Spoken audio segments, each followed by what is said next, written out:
It's your boy, TS. And Jamie, and welcome to the Chronicles of Podcast. The Chronicles of Bloodstock 2022.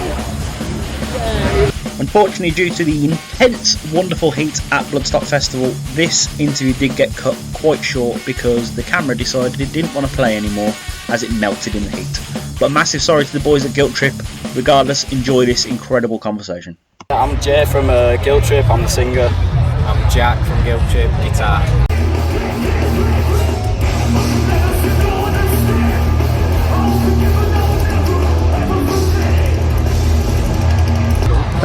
So a question I like to ask every single guest we speak to, how was your pandemic season? Because I know for music it was fucking shit. So how was it personally for you guys? Yeah, it was tough, man, but I think having the time off from doing shows and stuff, we could we could get into writing and that kind of thing, which we needed to do at the time because we'd not written anything for probably 2 years by that point. So yeah, I mean, we made the most of it. It was not a great time, obviously. But we came out with something that we didn't have before it started, which is all you can ask for. Really. Excellent, good. Yeah, I think like it put into perspective how much the live shows mean to us, and we just took what positives we could out of it, really, rather than dwelling in it.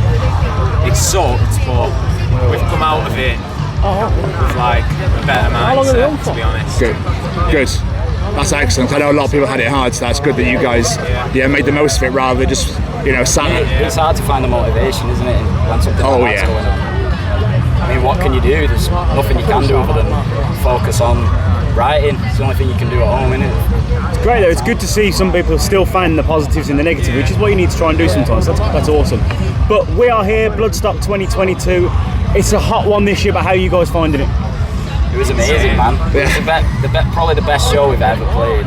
Up to now, yeah, definitely. Really? We've never played to that many people before, I don't think. And it was just crazy. Like, from the stage, it looked front to back, and everyone seemed to enjoy it. And we weren't expecting anything near to that kind of reaction.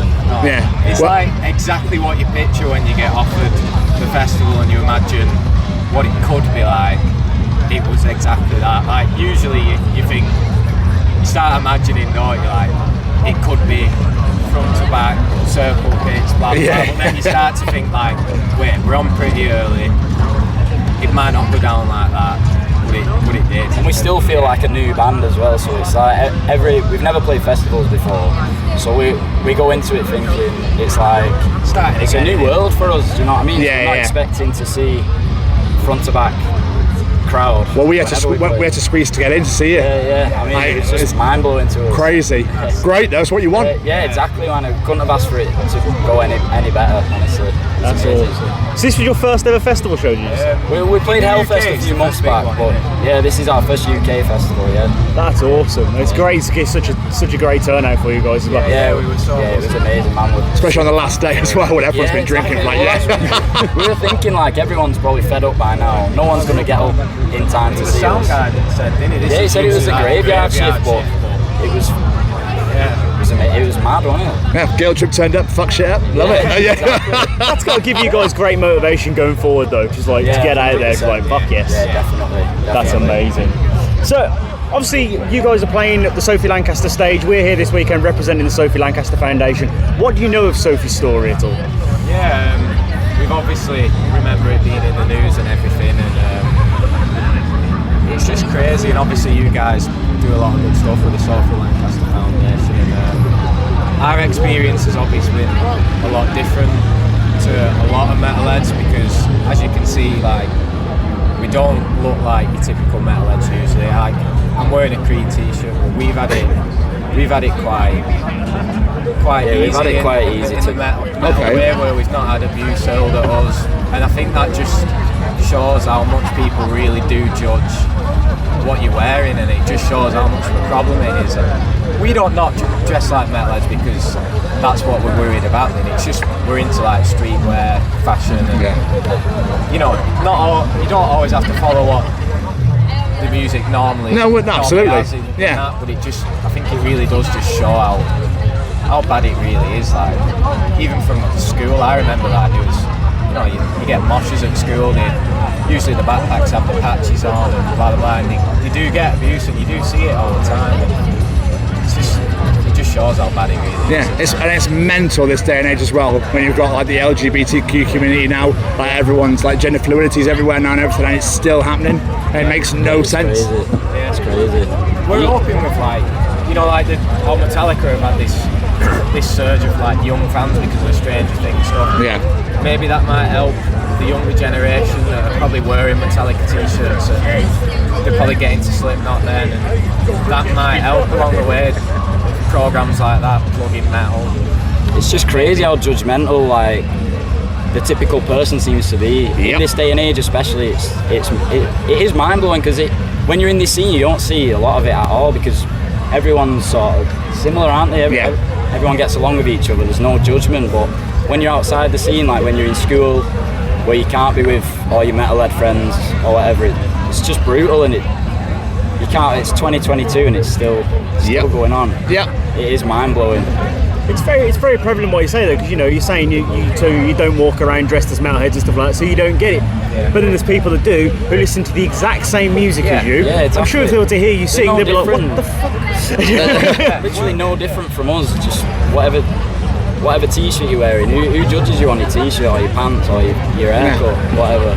It's mental, isn't it? It is mental, yeah. When you break it down, you're like, really? Like, really? Just on how someone looks, it's what has it got to do with anyone else? Yeah, exactly. Exactly. Get on with yourself. Yeah. But obviously, you guys played the Sophie Lancaster Foundation today. How does it feel to sort of fly that flag for Sophie, even if it's during that set? Because people that wanted to see Guilt Trip, they come into that tent, they see that name, they might be like, who the hell's Sophie Lancaster? It was a privilege to play something like that, honestly.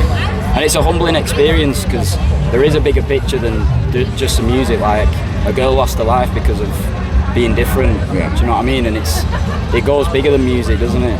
Like, absolutely. Like that bullying and then assaulting people, it's just goes further and further, and then taking someone's life because of how different they are. It's just, I mean, you can't put it into words, can you?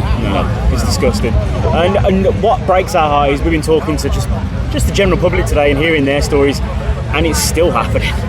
Yeah, I mean, you could ask everyone here. I'm sure one in every two people will have their own story at least, and it's sad, isn't it? Yeah. Like, everyone's here having a good time, but away from being here, it's a different story in people's everyday lives. Yeah. And I mean, this is an escape. This is why stuff like this is more important than just the music that's playing. It's the socialising and feeling accepted for the weekend. You get a weekend of feeling good about yourself, and it's not fair, is it? No. Absolutely. The one word I've heard thrown around most this weekend is family, because people here feel like a big family, and it's awesome to see. Yeah, I think the thing is with like metal festivals and that, we've always said it's like it's the most safe space for families, people that are camping. You don't hear much going on like people getting robbed, people getting spiked. When it's a metal community, people seem to look out for each other, but it's usually the other festivals where really, really bad shit goes on, and usually when you're with everyone's a metalhead, everyone's so inclusive.